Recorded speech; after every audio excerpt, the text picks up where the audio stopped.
Hello, could you help me grow this channel? Subscribing is totally free. Just one click below this video is all it takes. I think you're too old for cake now. That was the exact text I got on my 38th birthday. No call, no family visit, no card in the mail, not even one of those group photos with everyone holding a slice of cake pretending to smile under a plastic happy birthday banner. Just that text. Sent in the family group chat at 7 in the morning by my mother. My name wasn't even in it. No punctuation, nothing else. I stared at it, half awake in my bathrobe, trying to convince myself it was a joke, or maybe the start of something sweet. Maybe she was setting me up for a surprise, but deep down, I knew. I absolutely knew. That was it. That was all I was getting. I made my own coffee, no flowers waiting on the kitchen counter, no voicemail from Dad, no awkward, too loud Facebook post from my brother. And honestly, I wouldn't have cared if they were all busy. If this was some one-off slip or a chaotic week, but it wasn't. This had become the pattern. Ever since I turned 30, their enthusiasm for my birthday started drying up like last year's mascara. It went from Sunday family brunches and cards with my name spelled out in glitter to, "You probably don't want to do anything big, right?"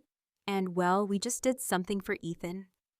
And if I even hinted at wanting to feel celebrated, it was always brushed aside with the excuse that grown women don't need birthday cake. That same night, I was scrolling through my phone and saw a post from my cousin. It was a snapshot of Ethan, my brother, blowing out candles on a massive, multi-tiered cake with King Ethan written across it in gold.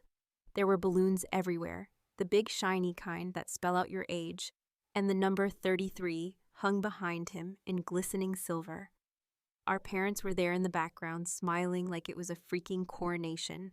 The caption read, "The golden boy turns 33, and I swear I could feel my face flush from the heat of it.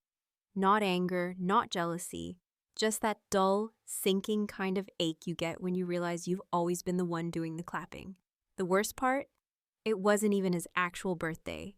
It had been the weekend before, and no one told me, no one invited me, no one even thought to ask if I wanted to come.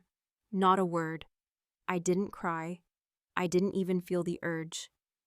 What I felt was quiet, cold, like the kind of still you feel in your bones when you finally stop hoping for things to change. I closed the photo, locked my phone, and sat there at the kitchen table with a glass of lukewarm wine, just staring at nothing. And then, almost out of instinct, I opened Zillow. I'd been toying with the idea of buying for years. I had the savings, the credit score, the job security, but something always made me hesitate. Maybe I was waiting for someone to do it with me, or for my parents to ask how they could help. But no one ever did. And suddenly on that day I realized I didn't owe them my patience anymore. I started browsing listings with a kind of mechanical focus. Nothing fancy, just a clean place, with a little sunlight and a door that only I had the key to. I clicked Schedule Tour on a place that made my heart beat a little faster. It had bay windows and hardwood floors, and a fireplace that probably didn't work but looked charming anyway. The listing said cozy and quiet. That was exactly what I wanted. I closed my laptop and looked around the apartment I was currently renting. The one I'd kept spotless, just in case my parents ever dropped by, which they hadn't in over a year. The apartment where I'd hosted a Thanksgiving dinner for 8 people without a single helping hand. The apartment where I'd baked my own birthday cupcakes last year and nobody showed up to eat them. And I thought, why am I waiting to be included in lives that only remember I exist when they need something? The next morning, I got a late text from my dad. "Happy birthday, sweetheart. Hope you're doing okay." Not even a call, just a quiet follow-up like a second thought. No mention of forgetting. No acknowledgement that they'd gone all out for Ethan a few days before. I stared at it, sipped my coffee, and instead of replying, I muted the group chat for a full week. My best friend Tasha called that afternoon. She always remembers. Always. She FaceTimed me holding a cupcake with a single candle in it and sang off-key, loud and unapologetic. I laughed. I really laughed. She could tell something was off, though. She always can. I told her about the text from my mom and the birthday bash for Ethan. I kept it light, but she wasn't having it. Girl, I swear to God, if they treat you like the family pet one more time, I will drive over there and staple grown-ass woman to their front door in glitter. I snorted wine through my nose and said, "It's fine, I'm buying an apartment." She blinked, then let out a whistle. Well, damn, look at you. That's the revenge arc I've been waiting for. You going full main character. I love it. I nodded. Yeah, I'm not saying anything to them. Not yet. Not until it's mine. I'm just going to show them a photo of the keys. Maybe throw in a little note. She raised her glass through the screen. To new beginnings and well-deserved silence. I lifted mine back. To never baking another cupcake for people who won't show up. And in that moment, I felt something I hadn't felt in years. Not happiness exactly, but control. And for the first time, I wasn't hoping they'd remember me next year. I was planning a future where I didn't need them to. I had no idea that one photo would blow up the group chat like a bomb, or that a quiet little apartment tour would end in the loudest silence my family had ever heard. But in that moment, all I knew was this. I was done waiting to be celebrated by people who never learned how to love without conditions. The day after I decided to buy the apartment, I woke up with this strange mix of guilt and calm, like the morning after a storm, when the mess is still there, but the noise has stopped. I made my coffee slowly, like I was stalling on purpose, half waiting for someone in the family to remember what they didn't say, what they didn't do, but the silence from the group chat stayed solid. No surprise texts. No, sorry, we meant to do more. Just nothing. I sipped the coffee standing by the window, staring down at the street like something important might be happening down there. But it was just the regular mess of Monday morning, delivery trucks, tired dogs, and neighbors I barely knew. And somehow, it felt like the perfect backdrop to my life. Everyone else moving, going, being seen, and me watching from the glass. It wasn't always like this. I remember when I was a kid, my mom used to tape crepe paper to the ceiling for my birthday. We had parties in the backyard with plastic tablecloths covered in unicorns or sparkles or whatever obsession I had that year. I remember my 8th birthday, more than any other. I had been asking for this one party theme for months. Rainbow everything, even convinced my dad to get the cake from this fancy bakery. I saw on TV. I came downstairs early that morning, heart pounding in my chest, excited to see the kitchen transformed like it always was. But the decorations were still in the bag. The cake was still in the box. Nothing was set up. And my mom, standing in her robe, looked at me like she'd forgotten it was even happening. She said Ethan had a fever and had been up all night, and everyone was too tired to set anything up. She promised we'd do it tomorrow, but we never did. And instead of a party, I sat on the couch next to my sick little brother and handed him my unopened birthday presents to cheer him up. My parents clapped and said, "You're such a good sister." And I believed that was a compliment. I believed that being the good sister meant I'd eventually get my party too. But I never did. That was the year I learned that Ethan's needs would always matter more than my milestones. Fast forward to my sweet 16, what should have been the big one, right? I didn't ask for much. Just a dinner out with family, maybe 1 or 2 friends, a little cake with candles. I had my outfit picked, a new pair of boots I saved up for, and a notebook full of ideas I'd never say out loud, because I didn't want to seem too high maintenance. That night, instead of a party, I got an apology and a home-cooked dinner that my mom forgot to season. Apparently, Ethan's soccer team had made it to the playoffs, and they had to take him to practice all weekend. But we'll celebrate next weekend, they said. We didn't. Ethan had another game, and I sat there at our scratched-up kitchen table, eating overcooked chicken while everyone talked about his stats. This pattern didn't stop when we became adults. When I got promoted to vice president at my company, a title I had worked my ass off for, putting in nights, weekends, and losing sleep, I called my parents expecting not a parade, but at least a "we're proud of you." I barely got through the sentence before my mom cut me off and said, "That's great, but Ethan's been really down lately. His job isn't stable." I felt this weird sensation in my stomach, like the floor had dropped an inch, just enough to throw off your balance. Every single time I had news, joy, progress, they would pivot the conversation toward whatever Ethan was going through. If I was happy, I was being insensitive.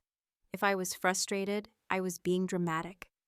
I was always told to understand, to give grace, to be patient. But what they never said, what they never even considered, was how exhausted I was from being the one who always understood. That night, after zoning out through memory after memory, I picked up my phone and texted Tasha. I didn't know what I wanted her to say, only that I needed to say it out loud to someone. "I'm tired of being the strong one," I wrote. She replied almost instantly with, "You don't have to be. Not with me. Not anymore." We met up that night for drinks at this little bar we used to go to when we were fresh out of college, the kind of place with dusty light bulbs and crooked stools, but strong drinks and stronger conversations. I told her everything. The party Ethan had, the silence on my birthday, the childhood flashbacks that came crawling back like weeds you thought you pulled out years ago. Tasha leaned in, her chin in her hand, and said, "You know what your problem is? You kept showing up for people who never showed up for you. And that's not love, Mel. That's muscle memory." I laughed, but it wasn't the light kind. It was the kind that comes with a throat lump and too many unspoken things. "So what do I do?" She didn't hesitate. "You do the one thing they never expect. You disappear." I raised an eyebrow. "Disappear?" She shrugged. "Not forever, just enough to let them feel the weight of your absence.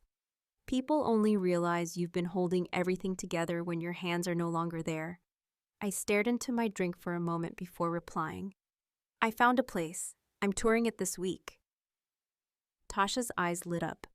"Oh, you are not playing around. Not anymore." We clinked glasses, and in that clink, something shifted inside me. Not dramatically, not like a light switch, more like a window cracking open in a stale room. And for the first time in a long time, I felt a gust of fresh air. Driving home, I didn't check the group chat. I didn't wonder if anyone had noticed my silence. I didn't care if they were still talking about Ethan's birthday, or if my mother had finally realized her "too old for cake" text might have landed like a slap. I was too busy thinking about floor plans and paint colors and whether I'd get a sectional or a regular couch. I was too busy imagining a life where I didn't need their permission to feel happy. And that, in itself, felt like a party, a quiet one, just me, but that was more than enough. I never thought walking into an empty apartment could make my heart pound like it did when I stepped through the doorway of the place I found online. It wasn't luxury, not by any stretch. No concierge, no rooftop lounge, no walk-in wine cellar like some people in my office kept raving about during lunch breaks. But it was mine, or at least it would be. The windows were a little foggy, the kitchen counters outdated, and the floors creaked in this oddly charming way that made it feel like a place with stories already in the walls. When the realtor opened the door and motioned for me to go ahead of her, I hesitated for a second, not because I was unsure, but because part of me realized I had never been in a space that wasn't defined by someone else's presence. It was quiet, and that quiet didn't feel like neglect this time. It felt like peace waiting to be claimed. I walked through the apartment slowly, letting my fingers brush over the tops of the door frames, feeling the weight of decision in every step. It had 2 bedrooms, which was more than I needed but exactly what I wanted. One room would be mine, my sanctuary. The other, I had already decided, would stay empty for a while. Not for guests, not for family. It would be the room where I put everything I'd ever done alone. My diplomas, my framed promotion letters, my old journals, and maybe even the birthday cards I used to write for myself in college just to pretend someone remembered. A space not for shame or spite, but proof that I had always been enough on my own. After the showing, the realtor handed me a folder with all the application information, and I told her I'd think about it. Though I already knew I wasn't just thinking, I was preparing.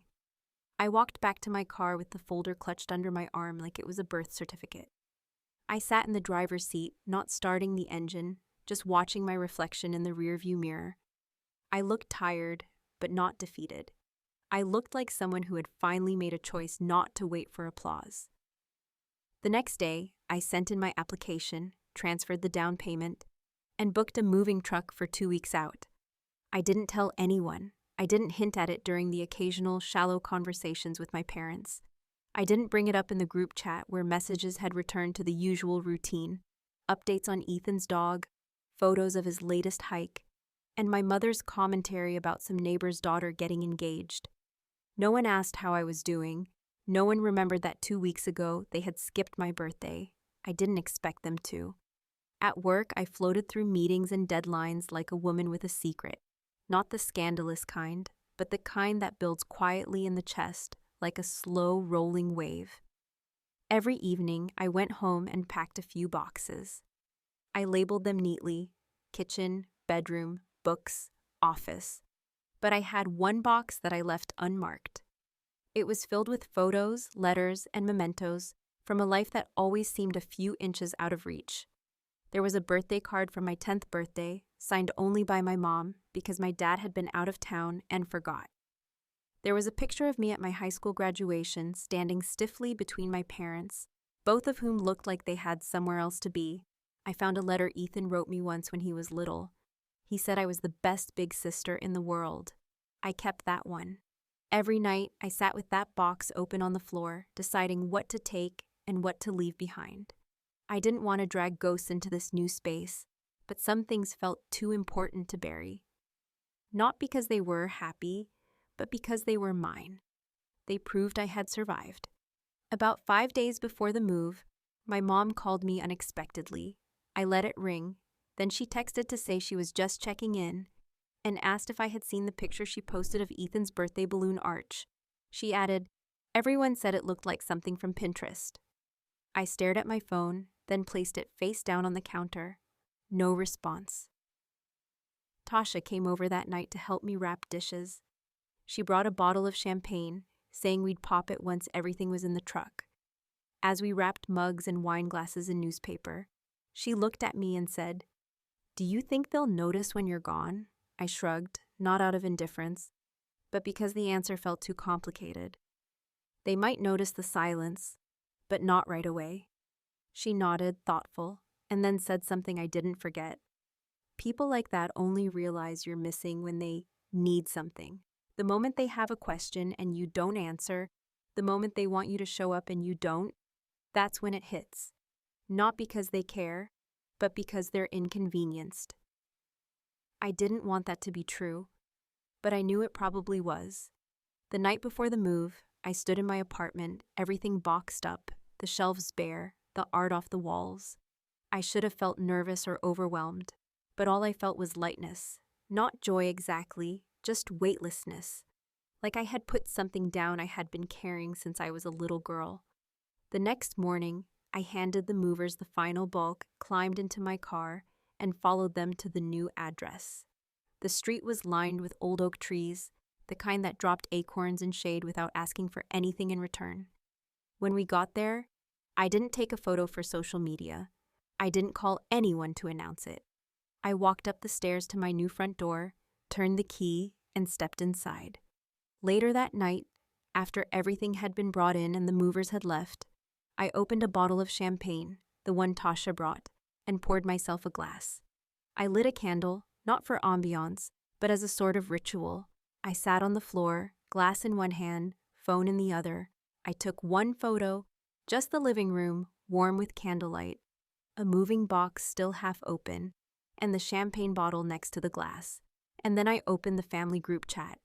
My heart thudded once, not with fear, but with something heavier. I uploaded the photo, no caption, just the image. Then, after a pause, I typed one sentence. "Bought it alone, thanks for the motivation," and I hit send. For about 3 hours, absolutely nothing happened. Not a single notification, not one read receipt, not even a from Ethan. I kept checking the group chat, staring at the little gray check mark like it might suddenly turn into an apology or an admission or maybe just the word wow. But silence, that same heavy, predictable silence, hung in the air like a wet blanket. I wasn't expecting confetti or a virtual champagne toast. Honestly, I wasn't even hoping for anything warm. What I had done wasn't about pride or celebration. It was about finally laying something bare in front of the people who had spent years pretending they didn't notice. I wanted them to sit in the discomfort of realizing that I'd stepped away from the role they had cast me in. The dependable background character who showed up, cleaned up, stayed quiet, and never demanded center stage. The first reply didn't come until later that night, and it wasn't a reply at all, just an alert that Carol, my mother, was typing. The dots pulsed for at least 2 full minutes. I just sat there staring, daring her to say something honest for once. When her message finally popped up, it was worse than silence. "Excuse me? Are you mad at us or something?" I read it 3 times, wondering if she really thought that was an appropriate response to your daughter announcing, quietly, without drama, that she had taken the biggest step of her adult life completely on her own. Not congratulations, not why didn't you tell us? Just confusion and the casual implication that the problem was mine for not expressing my feelings earlier, as if I hadn't been swallowing them down like broken glass for the better part of 20 years. Before I could reply, Ethan chimed in. "Wait, when did this happen? Are you moving?" Another 2 minutes passed, and then finally, my father replied. His message was only 2 words. "Looks nice." Nothing else. No punctuation, no question. Just those 2 cold, distant syllables that read more like an obligation than an acknowledgement. Then the flurry started. My mother again. "You didn't say anything about this. Why would you do this and not tell the family?" Ethan again. "I mean, you could have asked for help or something." And then the kicker from Mom. "Are you trying to make some kind of statement?" I stared at my phone like it had personally offended me. I felt my thumb hovering over the keyboard, but I stopped myself from firing back something sarcastic or vicious. Not because I didn't want to. Oh, I did. But because I knew that anything I said now would just bounce off the same emotional brick wall they always threw up the second someone disrupted their little world of curated dysfunction. I didn't reply. I just watched them spiral. The next message didn't come from my parents or my brother. It came from Aunt Jenny. Now, Jenny is my mom's younger sister, and for most of my life, she's played the role of the neutral relative, the one who sees everything, hears everything, but keeps her mouth shut to avoid family drama. She sends birthday cards, checks in once or twice a year, and usually tries to keep her distance from anything messy. But this time, she didn't hold back. Her message came through like a thunderclap.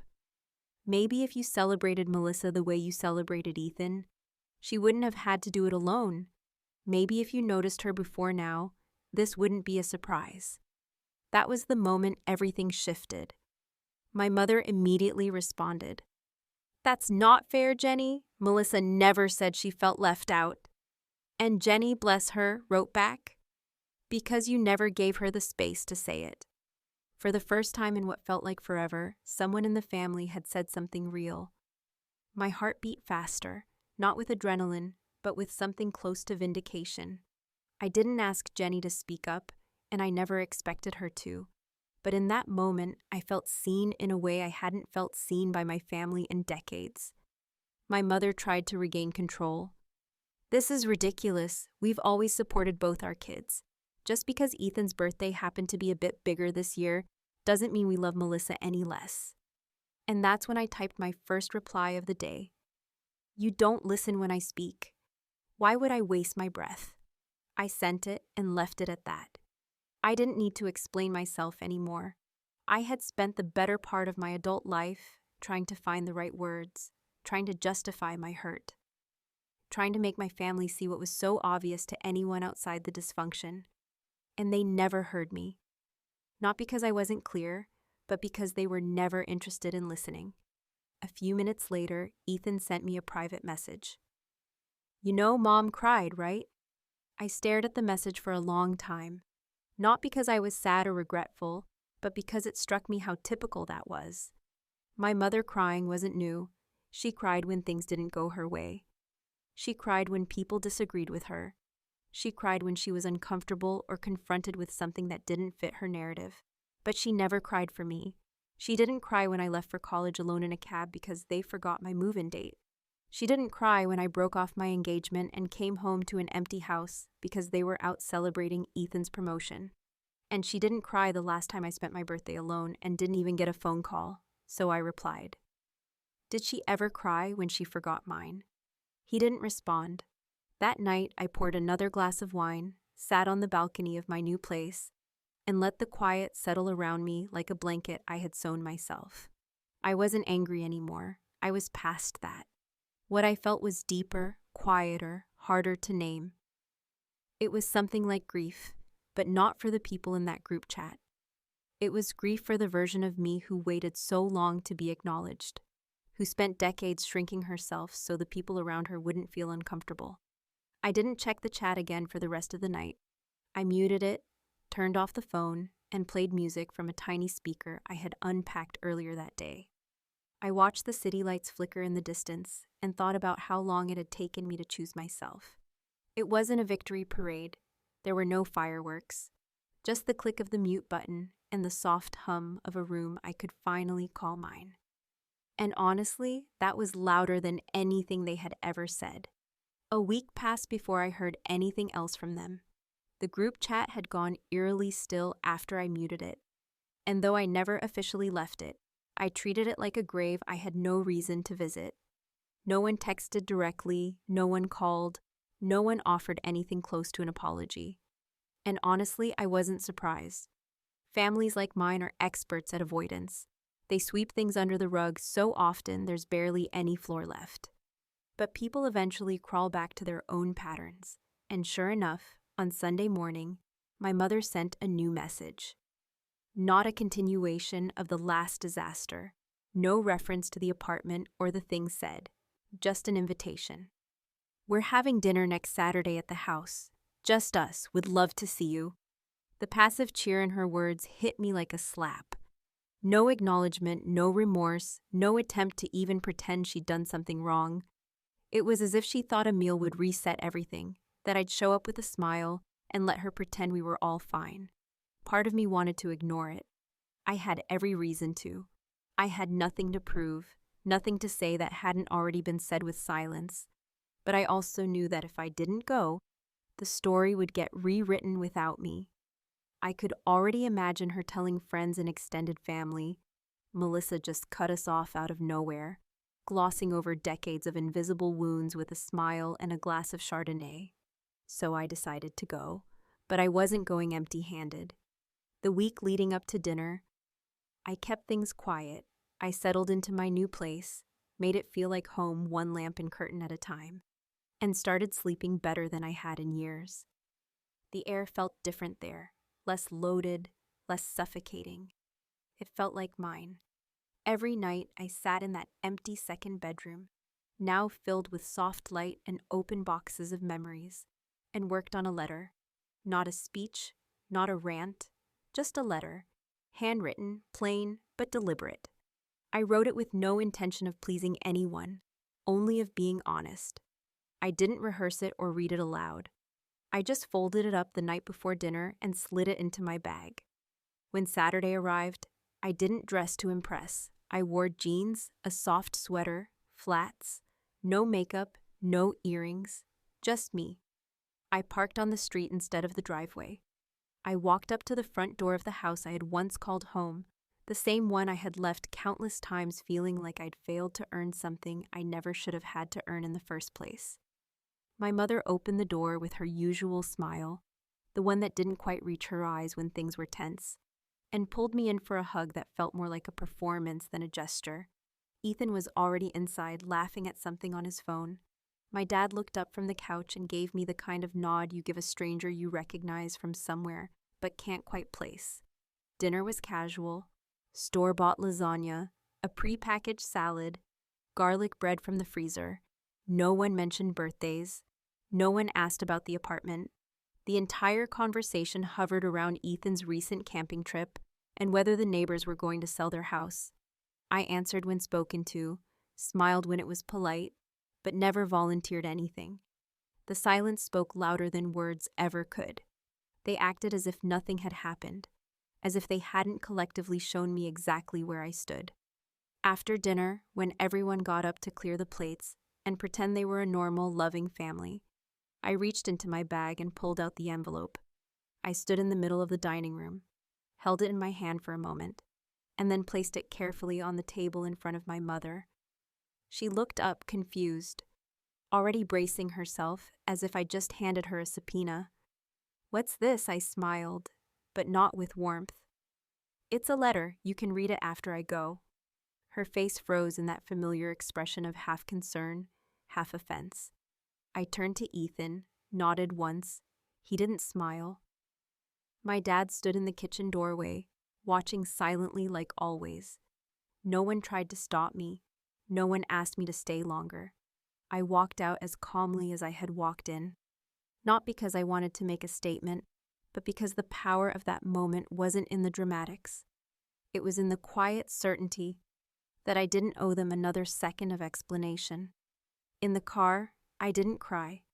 I didn't shake or question my choice. I turned on the engine, drove away, and felt something heavy fall off my shoulders like a jacket I had worn for too long in the wrong season. I went home, poured myself a drink, and lit the same candle I'd lit the night I moved in. I sat in my favorite chair, watching the shadows flicker, and for the first time since childhood, I felt like I had finally done something for me and me alone. My mother didn't reply to the letter, not that night, not the next day, not even a week later, but I knew she read it. She's not the type to let something like that sit unopened, and I had chosen every word with care, every sentence a stitch in the wound I had carried for years. The letter said, "This apartment is Mahi's. Your silence for my birthdays was louder than any balloon or cake could ever be. I'm not angry, I'm not bitter. I'm just tired of performing for applause that never comes. I don't need a party, a card, or a post. What I needed was consistency. What I needed was to matter even when it wasn't convenient. I bought this apartment alone, but I built my entire life alone long before that. You never noticed, because you never looked closely enough. Thank you for teaching me how to take care of myself. I won't ask for love anymore. I'll just leave room for people who offer it freely." And that was all. Weeks passed, then months. A few text messages here and there, generic, polite, lifeless. I responded when I felt like it. I declined invitations without guilt. I stopped sharing updates. I didn't post photos, didn't give them ammo to twist into stories that suited their image. One day, I ran into Aunt Jenny at the grocery store. She hugged me tightly and whispered, "That letter shook them up more than they'll ever admit. I'm proud of you." I thanked her, and for once I believed her. Now, I live in a space where no one asks me to shrink, where I don't have to prove my worth every time I walk through the door, where birthdays aren't measured by cake size, but by how much peace I feel when I wake up and realize I'm not waiting for anyone else to celebrate me. I still love them in my own way, but I love myself more now, and that finally is enough.